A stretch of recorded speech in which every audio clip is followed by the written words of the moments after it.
মুনাফেকের কি চরিত্র, আজ দেখাবো তার চিত্র। আজকের স্বল্পদৈর্ঘ্য ভিডিওতে আপনারা দেখবেন যে ধর্মের বেশে আবির্ভাব হওয়া জামাতি দুই কাঠমোল্লার মিথ্যাচার ও বন্ডামি। সাজানেম হ্যাঁ,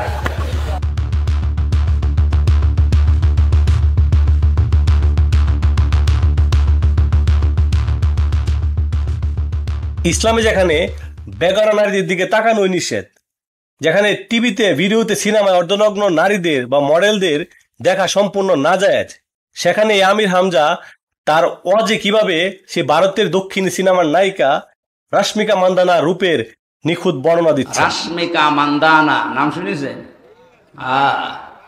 চেহারার কাটিং এ এখন পৃথিবীতে 1 নম্বরে আছে। তার মুখে এই মডেলের নিখুঁত বর্ণনা শুনে বোঝাই যায় যে তিনি এই রাশমিকা মান্দানার সিনেমা বেশ মনোযোগ দিয়েই উপভোগ করেছেন। প্রশ্ন হলো যে ইসলাম যা নিষেধ করেছে, তিনি একজন ইসলাম ধর্মের বক্তা হয়ে, ইসলাম ধর্মের ধরাধারী হয়ে তিনি কিভাবে সেটি করেন এবং তা আবার এদেশের সাধারণ জনগণের সামনে ওয়াজে উত্থাপন করেন। এই বন্ড আমির হামজা একসময় আওয়ামী লীগের পক্ষে বয়ান দিতেন। এক বংশ আর আমার 14 বংশ, যেখানে যা মানে দাদার, মামার, খালার, শ্বশুরের যত কোল আছে সব আওয়ামী লীগ। আমার চাচা নিজে আওয়ামী লীগের চেয়ারম্যান, তাও 21 বছর। মাহবুবুল আলম হানিফ এখন ভারপ্রাপ্ত মহাসচিব। কি কথা বলছেন এখানে? আপনারা কেউ চেনে? আর ওনারা সারা বাংলাদেশ চেনে। তার 14 গোষ্ঠী নাকি সবাই আওয়ামী লীগ করে, এসব বলে তিনি একসময় ওয়াজ করতেন। আর এখন আওয়ামী লীগের পতনের পর তিনি এখন যোগ দিয়েছেন দেশবিরোধী সংগঠন জামাত ইসলামে। তিনি নাকি সবকিছুই জানেন, সব খোঁজ খবর রাখেন, কারণ তিনি ভার্সিটির মাল। ভার্সিটির মাল, সব খবর হুজুরের কাছে আছে। সারাদিন বসে বসে সিরিয়াল গুলো যদি রাতে কেউ সে নাকি জাহাঙ্গীরনগর বিশ্ববিদ্যালয়ে ছিল এবং সেখানকার শিক্ষার্থীরা নাকি সকালে ঘুম থেকে উঠেই মদ দিয়ে কুলি করে। আমি জাহাঙ্গীরনগরে প্রথমে ছিলাম, চান্স পেয়েছিলাম প্রথমে ওখানে। আমি দেখেছি সকালবেলা কুলি করছে মদ। অথচ এক খবরে জানা গেল যে সে কোনোদিনই সেই বিশ্ববিদ্যালয়ের ছাত্র কিংবা সেখানকার হলে ছিলই না। আমির হামজার দাবি, তিনি জাহাঙ্গীরনগর বিশ্ববিদ্যালয়ের সাংবাদিকতা বিভাগে পড়েছেন, কিন্তু মাস্টার্সের ছাত্রদের সকালে মদ দিয়ে কুলি করা দেখে তিনি সেখানে আর পড়েননি। এছাড়াও ছাত্র শিক্ষককে পেটাচ্ছে বলেও অভিযোগ করেন হামজা। এদিকে একাধিক সূত্রে নিশ্চিত হওয়া গেছে তিনি জাহাঙ্গীরনগর বিশ্ববিদ্যালয়ের সাংবাদিকতা বিভাগের ছাত্রই ছিলেন না। এই আমির হামজা আরেকটি ওয়াজে বলছে যে ঢাকা বিশ্ববিদ্যালয়ে নাকি আগে ছাত্রলীগ ফজরের আযান দিত না, কারণ তাদের ঘুমের ডিস্টার্ব হবে বলে। ঢাকা বিশ্ববিদ্যালয়ের মহসিন হলে এই 16 বছর আযান দিতে দেয়নি সালেমরা। ছাত্রলীগের ভাইদের নাকি ঘুমের ডিস্টার্ব হবে, এজন্য ফজরের আযান হতো না। যার ডাহা মিথ্যা কথা বলে প্রমাণিত হয়েছে। ইনি কিন্তু এভাবে এই বন্ড, এই মোল্লা, এই মুফতি আমির হামজা তার ওয়াজে এবং রাজনৈতিক প্রচারণায় এভাবে মিথ্যা বলে সবসময় সাধারণ মানুষকে ধোঁকা দিয়ে যাচ্ছে। আরেক বন্ডের বন্ড, মহাবন্ড জামাতি কাঠমোল্লা তারেক জানোয়ার, সে কিছুদিন আগেও কিন্তু সুদের বিরুদ্ধে ওয়াজ করত এবং সে ডক্টর ইউনূসের বিরুদ্ধে বয়ান করত। আমার আল্লাহ বললেন যারা সুদ খায় এরা মুমিন না। বাংলাদেশের সুদখোর আছে না নাই? চ্যাম্পিয়ন পুরস্কার আছে না নাই? নোবেল পুরস্কার আছে না নাই? শয়তানও এত সুদ খাইতে পারে নাই যত সুদ খেয়েছে ইউনূস নামের এই বেয়াদব। সেজন্য এই বেয়াদবের সাথে আমাদের কোনো সম্পর্ক, যদি তার সাথে সম্পর্ক থাকে মুমিন হওয়া। কে বলছে? সুদ যারা খান তারা বেঈমান। সুদের সাথে যাদের সম্পর্ক তাদের উপরে আল্লাহ লানত। সূরা বাকারার শেষের দিকের আয়াত আল্লাহ বলছেন ইয়ামহাকুল্লাহু রিবা ওয়া ইউরবিস সাদাকাত। কিন্তু আজকে বন্ড এই জামাতের এই তারেক জানোয়ার, সে জামাতের লেজুর ধরে ক্ষমতায় যাওয়ার লোভে সে আজকে সুদি ডক্টর ইউনূসের গুণগান গাওয়া শুরু করেছে। ধন্যবাদ জানাই। 30,000 কোটি গতবার আছে, এইবার প্ল্যান নিয়ে গেছে। এ তো কথা কয় কম, কাম করে। আল্লাহ তোরে আরো বরকত দেখতে ইউনূস ভাই। ও কাগা, আল্লাহ তোরে বরকত দেখ। যেন তার স্বার্থের কাছে নিমিশেই হারাম সুদি ব্যবসা আজকে হালাল হয়ে গেছে। এই বন্ড ইংল্যান্ডে গিয়ে নাকি লিগে ফুটবল খেলেছে। ফুটবল ইংল্যান্ডে গিয়ে লিগে খেলেছে 1990, অত্যন্ত কম বয়স, পয়সা দিয়ে নিয়ে যেত খেলার জন্য, ভালো ইনকাম। সে নাকি অক্সফোর্ডে শিক্ষকতা করেছে এবং অক্সফোর্ড ইউনিভার্সিটিতে নাকি সে 3 বার ভালো শিক্ষক হিসাবে নির্বাচিত হয়েছে। তার কাছে নাকি অক্সফোর্ডের পুরস্কার। ওই টিচার শ্রেষ্ঠ টিচার, আমি অক্সফোর্ডের 3 বার শ্রেষ্ঠ টিচার হয়েছি।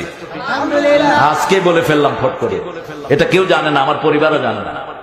অনেক পুরস্কার আছে আমার অক্সফোর্ডের, যে সেই ইউনিভার্সিটির না, আমার দেশের লোকের কাছে আমি বলতেই পারি অক্সফোর্ড ইউনিভার্সিটি 3 বার পাইছি ভালো টিচারের পুরস্কার, 3 বার, আলহামদুলিল্লাহ। তো এখন থাকলে বোধহয় গোটা 20 হইতো। দেখেন চাপাবাজি কাকে বলে। তিনি নাকি ব্রিটিশ কোন মডেলকে কালেমা পড়াইছে। ব্রিটিশ একজন মডেলকে আমি কালেমা পড়ালাম, ব্রিটিশ মডেল ছিলেন তিনি। সে বলছে আফগানিস্তান নাকি আজকে অর্থনীতিতে পৃথিবীর 3 নাম্বার দেশে চলে আসছে। আর তালেবান নাকি জামাত ইসলামেরই আরেক ভার্সন, এবং তালেবানের নেতাও নাকি এই জামাতের নেতা এই বন্ড আবুল আলা মওদুদি। আফগানিস্তান আজকে পৃথিবীর 3 নাম্বার দেশ অর্থনৈতিক দিক থেকে। কয় নাম্বার? এই 3 বছর আগে আমরা তাদেরকে ভিক্ষা দিয়েছি এই আফগানকে। সেই আফগান এখন মোল্লারা ক্ষমতা নিয়েছে। তালেবান জামাত ইসলামের আরেকটা ভার্সন এটা। ওদের নেতা আল্লামা মওদুদি।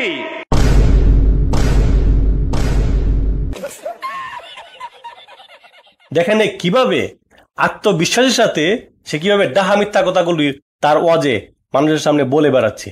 ডোনাল্ড ট্রাম্পের কথা নাকি হাদিসে এসেছে এবং তার পূর্বপুরুষরা নাকি সিরিয়া থেকে মুসলিম ছিল। জনাব ট্রাম্প, তিনার কথা হাদিসে এসেছে। বিশ্বনবী সাল্লাল্লাহু আলাইহি ওয়াসাল্লাম বলেছেন তিনি আমেরিকা শাসন করবেন। তারাম, এটা আরবিতে হলো তারাম। তিনার পরিবার সিরিয়া থেকে আমেরিকাতে সেটেল হয়েছেন। ডোনাল্ড ট্রাম্প, তিনার বাসাতে গিয়েছি আমি। আইফোন কোম্পানির মালিক নাকি বেলগ্রেড। দুনিয়ার সবচেয়ে বড় পয়সাওয়ালা বেলগ্রেড, আইফোনের মালিক। দেখা হয়েছে আমার সাথে, আমার কাছে মনে হয়েছে টিকটিকি। চিন্তা করেন তার নলেজের মানে তোর কতটুকু। স্যামসাং কোম্পানির মালিক নাকি মিস্টার স্যামসং। স্যামসাং কোম্পানির মালিক আমাকে দাওয়াত করলেন মিস্টার স্যামসং।